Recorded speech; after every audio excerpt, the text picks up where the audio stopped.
Meus queridos irmãos, queridas irmãs em Cristo, com o Evangelho de hoje nós finalizamos o comentário a respeito do 13º capítulo do Evangelho de São Mateus, que trata das parábolas relativas ao reino dos céus.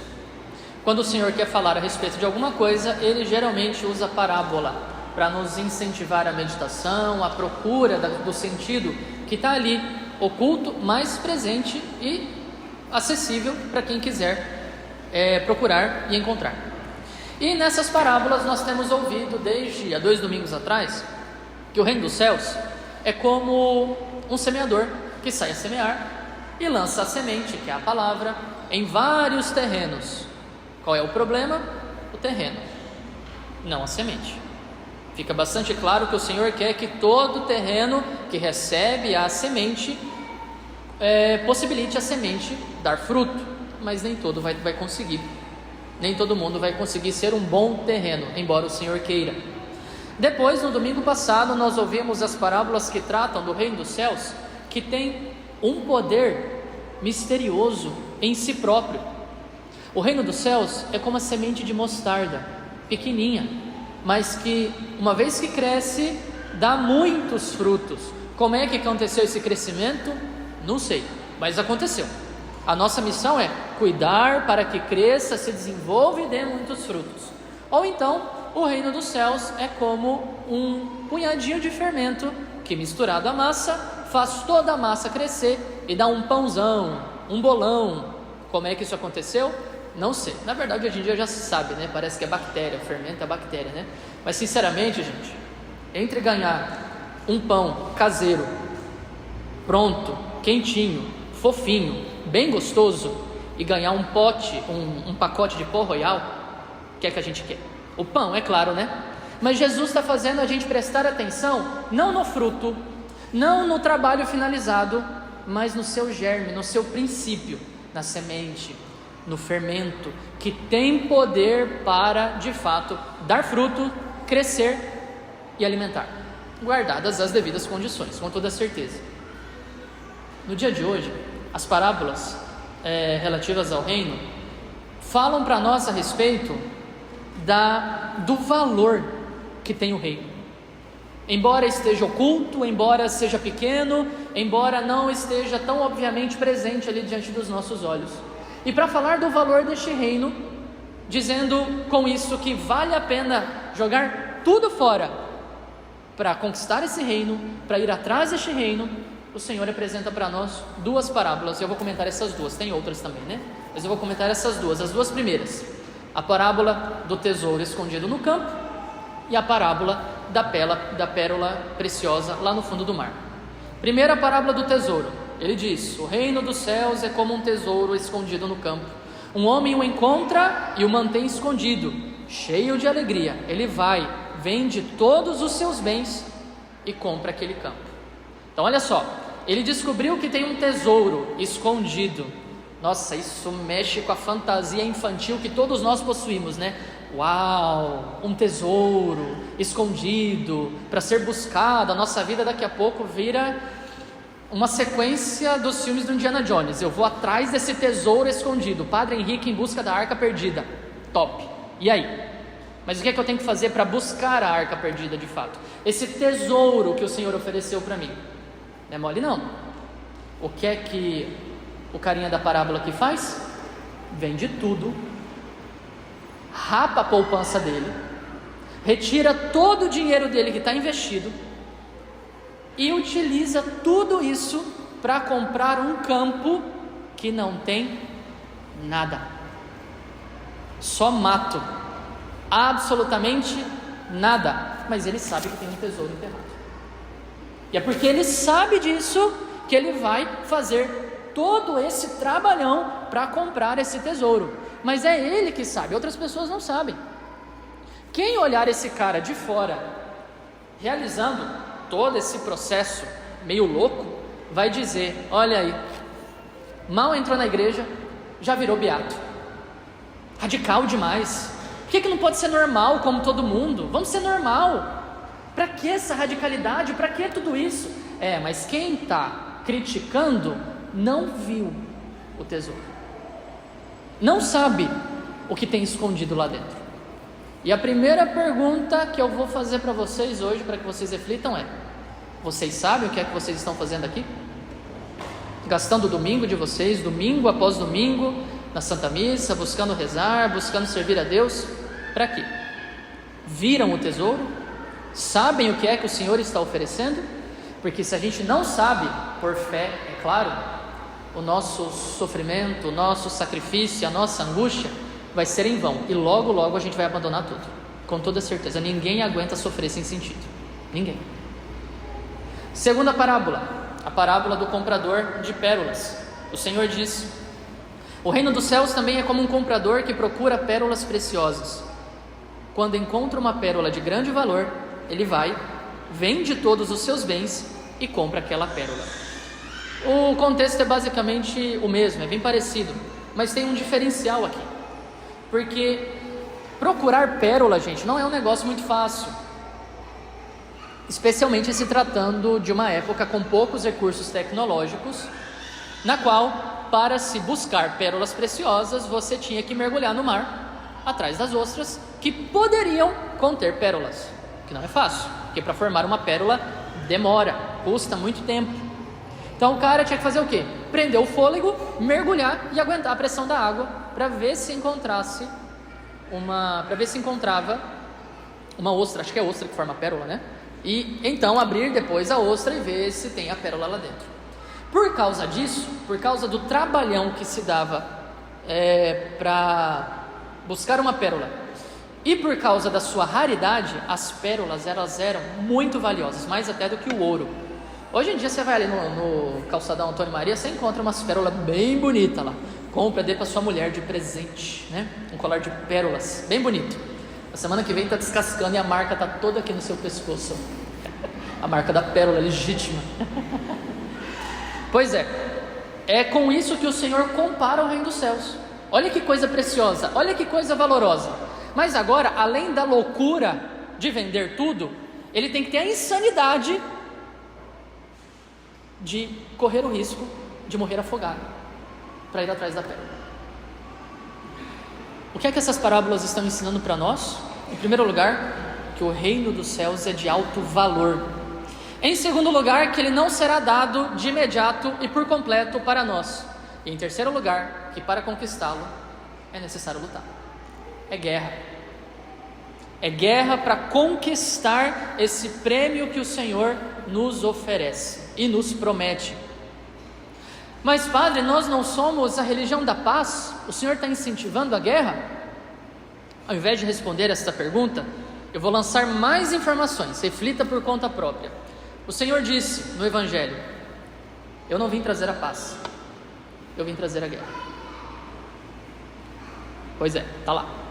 Em outra passagem ele diz: o reino dos céus é dos violentos. Também está lá. E se está pouco óbvio para você, todos os domingos nós estamos diante de um símbolo da violência máxima que já aconteceu nesta terra quando mataram o Filho de Deus. A cruz, que é o símbolo principal da nossa fé, o que é? É um madeiro no qual há um homem pregado que foi injustamente assassinado e que utiliza justamente esse homem que está ali pregado, ele utiliza justamente esse símbolo para que nós compreendamos o que é segui-lo. O que é segui-lo? Quem quiser me seguir, renuncie a si mesmo, tome a sua cruz a cada dia e me siga. Pois quem quiser ganhar a sua vida, irá perdê-la, mas quem perder a sua vida por causa de mim, este sim irá ganhar. Não há dúvidas de que o Senhor nos promete a felicidade eterna. Não há dúvidas de que Ele nos promete a paz genuína e verdadeira. Não há dúvidas de que Ele nos promete a alegria profunda. Mas também não pode haver dúvidas que nós precisamos lutar para conquistar isso que o Senhor nos promete. E para isso é necessário muita fé e muita esperança. E aí uma nova pergunta: você tem pedido fé e esperança nas suas orações? Ou você tem feito como a média dos brasileiros católicos, que quando começam o terço, qual é a principal intenção? Saúde e paz. porque o resto a gente corre atrás.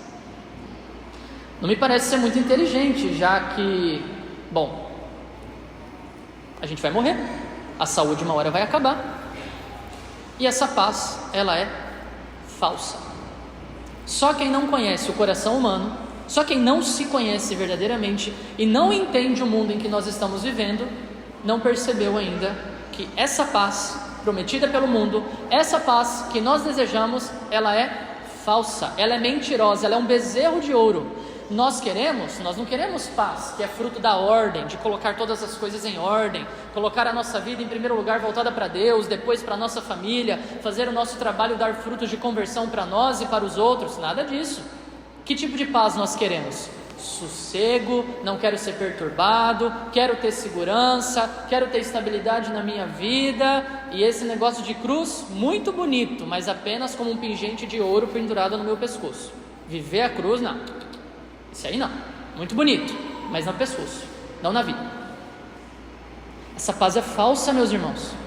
Nosso Senhor, ao longo de todo o Evangelho, Ele nos chama a um duro combate, a uma guerra dura, a uma guerra muito firme. E por isso, quem entende de fato o que é que o Senhor está pedindo para nós, chega a estremecer um pouco, porque não é fácil. Não é impossível. Ele disse que estaria conosco todos os dias, que nos daria suporte sempre, mas não para que nós procuremos saúde e paz e de alguma forma nos livremos da morte e do sofrimento. Isso não vai acontecer. A cruz é o símbolo máximo da nossa fé.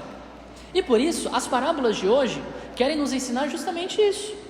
Para alcançar o tesouro prometido, para alcançar a pérola prometida, não basta ficar sentado com o tercinho na mão pedindo paz e pedindo saúde. É preciso pedir fé e esperança para lutar por este prêmio, para combater a si próprio, ao mundo e ao diabo por este prêmio, porque o nosso inimigo não descansa. Se a gente acha que não está em guerra, pobre de nós, nós estamos em guerra. E é bom tomar consciência disso. E para mostrar como a situação hoje em dia está até um pouquinho mais difícil do que na época de Jesus, eu vou dizer o seguinte. Eu tenho lido um livro, comecei a ler na semana passada, devorei os primeiros capítulos assim, depois deixei ele lá guardado e falei, não, peraí, preciso pensar um pouco nisso aqui, chamado Nação Dopamina, o nome do livro. Foi lançado recentemente aqui no Brasil e é novo, é recente, é de 2020, mas aqui no Brasil foi publicado em 2023. É de uma psiquiatra americana que, depois de longos anos de pesquisa e de atendimentos, fez essa publicação que mostra para nós, assim, com uma linguagem bem fácil, para leigo, bem leigo, como eu e você, assim, na área da ciência médica, neurológica especificamente, como nós, na medida em que buscamos uma vida cheia de prazer e satisfação, estamos nos tornando pessoas altamente viciadas e, consequentemente, tristes, solitárias, angustiadas e sem sentido na vida. Nós somos pessoas drogadas, nós somos pessoas viciadas, e eu não estou falando de droga pesada. No passado, com o que as pessoas se viciavam? Com coisas naturais, né? Sei lá, folha de coca, ópio, rapé, álcool, né? Depois começaram a aparecer as coisas mais sintéticas, cocaína, LSD, a maconha foi mostrando todo o seu valor. Depois a indústria alimentícia percebeu que quanto mais açúcar, mais sal, mais gordura, tanto mais gostoso fica um alimento, e tanto mais as pessoas irão querer consumir aquele alimento. Hoje em dia parece que tem até um tempero que ele causa uma explosão de sabores no paladar. É o tempero que vai justamente no lanche do McDonald's. Nossa, bom demais, meu Deus do céu. A gente passa naquele McDonald's drive-thru, ainda bem que a fila é grande, porque a tentação sobe assim, eu queria um McDonald's, queria nada, é vício. É vício, é igual o cachorro na frente daquela máquina de frango assado que fica nas esquinas, assim, sabe? Fala assim, cara de viciado, né? A indústria alimentícia sabe muito bem o que é que está fazendo. E a gente foi vendo que com o avanço da tecnologia, a doutora Ana Lemke, ela mostra isso claramente no livro, Com o avanço da tecnologia, as drogas foram ficando cada vez mais refinadas e cada vez mais disponibilizadas para a população no geral. E as pessoas foram se viciando sem perceberem, até que chegou a cereja do bolo. Qual é a cereja do bolo? Internet e celular. Gente, eu não estou falando de site pesadão, eu estou falando do aparelho, como ele é altamente viciante, para além daquilo que nós podemos encontrar nele, no aparelho, né? A própria doutora, ela vai falando a respeito de vários casos no livro, e ela comenta o caso de um cara que chegou lá aos 60 anos de idade, desesperado por ajuda, porque era viciado em pornografia e masturbação, e ele conta que começou a ter prazer consigo mesmo, descobriu isso quando ele tinha entre 2 a 3 anos, lá atrás. Imagina a cabeça desse menino, o cérebro desse menino, formado para obter prazer incansavelmente. E me desculpem a vulgaridade, mas eu vou falar só para vocês verem o nível em que nós estamos enquanto cultura. Esse carinha, ele foi para a faculdade e lá, sozinho, ele desenvolveu uma maquininha lá, um apetrecho, em que, eu vou poupar vocês dos detalhes, mas por causa dessa maquininha, ele podia passar horas, obtendo prazer pela estimulação pessoal, ele se estimulando, sem chegar à finalização daquele ato. Quando ele ia chegar, o mecanismo fazia ele voltar e ele continuava por horas, obtendo aquele prazer. Aí a médica, a doutora conta, né? Ela fala assim: nossa, quando eu ouvi isso eu pensei, meu Deus do céu, que coisa absurda, nós estamos nesse ponto.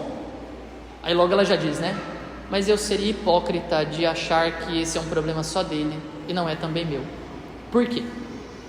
Ela começa a contar uma história a respeito de si. Quando ela tinha 40 anos, uma sensação literária alcançou também essa médica, já respeitada, bem conceituada, com uma certa riqueza acumulada, mãe de família, profissional, enfim. Fenômeno literário chamado Crepúsculo. Ela tinha 40 anos, estava carente, estava um pouco meio sem sentido, já tinha realizado tudo que tinha que realizar na vida, e agora? Encontrou aquele romance brega de um vampirão que brilha no sol e de uma menina sonsa que fica lá. E ela viu aquilo e falou: meu Deus, isso é bom demais. Ela devorou a saga inteirinha. Agora deixa eu não ser hipócrita, né? Eu não vou ser hipócrita também, tá bom? Vocês estão preparados? Eu li o primeiro, tá? Só o primeiro. Não me lembro de absolutamente nada da história do livro. Tenho memória dos filmes, alguma coisa, e sei que era brega, né? E só que não parou por aí. Ela percebeu o prazer que aquele tipo de literatura estava dando para ela, feita justamente para excitar o prazer. Tecnicamente ela fala que é para jogar dopamina no cérebro, seria isso, né? Mas eu não vou entrar nessas questões mais técnicas, até porque eu sou leigo de tudo isso aqui. E o que ela fez? Ela começou a consumir vorazmente tudo quanto é tipo de literatura que tivesse esse tipo de conteúdo. Foi para lobisomem, para mais vampiro, para necromante, para bruxa, uma coisa assim, bem saudável para uma psiquiatra, né? Tá bom. E ela foi indo de mal a pior, até que daqui a pouco ela já estava lendo literatura erótica, daquelas bem podres, daquelas bem assim, rés do chão, que a gente encontra nessas lojas de conveniência na beira da estrada, sabe? Aquelas que estão lá faz hora, na promoção, R$ 5,99. E tem uns títulos do tipo: Os Segredos da Paixão, Acorrentada pelo Prazer, umas coisas assim, né? Estou inventando aqui. Isso durou 2 anos e ela percebeu: eu sou uma mulher viciada. Só que a minha droga, ela é imperceptível, ela não aparece, ela não causa escândalo, mas o esquema é o mesmo. A gente sente a falta do prazer, busca vorazmente aquilo que nos dá prazer, e quando a gente recebe a satisfação que a coisa que nos dá prazer traz para nós, vem o tédio, a frustração. E aí, para resolver, mais prazer. Então mais leitura, mais esforço para obter mais prazer. E aí ela diz um negócio seguinte: o nosso cérebro ele não aguenta tanto prazer. Quanto mais a gente dá, menos ele sente. Como consequência, a grande quantidade de prazer que nós estamos tendo por causa da facilidade da tecnologia e da internet está gerando pessoas sofridas, verdadeiramente sofridas, sem sentido na vida, entediadas, tristes, arrasadas interiormente.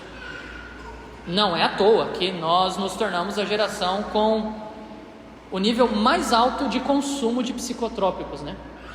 E aí, porque ninguém sabe como lidar com essa dor, ninguém sabe como aguentar essa angústia interior, dá-lhe remédio, para ver se pelo menos resolve alguma coisa. Aí o remédio não resolve de todo, entra com mais remédio, e mais remédio, e mais remédio. Aqui no Brasil isso ainda não está tão evidente, mas é só pegar qualquer pesquisa, qualquer ensaio feito a respeito desse assunto nos Estados Unidos, que vocês vão ver como a coisa é trágica. E além disso, além da busca desenfreada de prazer, que gera aquela paz, eu estou falando disso, tá? Da paz que nós desejamos quando a gente reza o terço. Eu quero saúde e paz. Que paz? Ausência de sofrimento, ausência de angústia. E isso vem bem na direção da nossa cultura, que só quer nos oferecer prazer para nos viciar. Isso é ótimo para quem quer paz. Além disso, a nossa dificuldade de sofrer tem aumentado. A doutora Lemke, ela conta um caso bastante interessante, dizendo que algumas pessoas que saíram da Segunda Guerra Mundial vivas, alguns homens, eles sofreram muito mesmo na Segunda Guerra. E um pesquisador fez uma pesquisa com essas pessoas, mas eram pessoas que tinham sofrido mesmo, e que tinham tido algum problema sério durante a guerra. Sei lá, fratura exposta, estava com uma bala alojada no crânio, umas coisas assim, bem básicas. E eles perguntaram: qual é o nível de dor que vocês têm? E, de maneira impressionante, todos eles, no geral, disseram que estavam sentindo a dor, mas muito aliviados, porque tinham saído da guerra. Então eles estavam em paz, satisfeitos mesmo. Aí fizeram a mesma pesquisa com pessoas da nossa época, e um caso chamou a atenção. O cara chegou no hospital com um prego enfiado no pé. Ele caiu num prego de 15 centímetros e o prego vazou, foi crucificado quase, hein? Pois é, chegou lá delirando de dor, de angústia, o pé sangrando e não sei o que, para retirar o prego, que passou pela botina.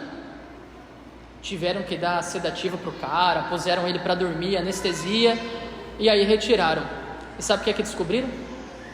O prego tinha passado por entre os dedos do cara, não tinha perfurado. Olha o nível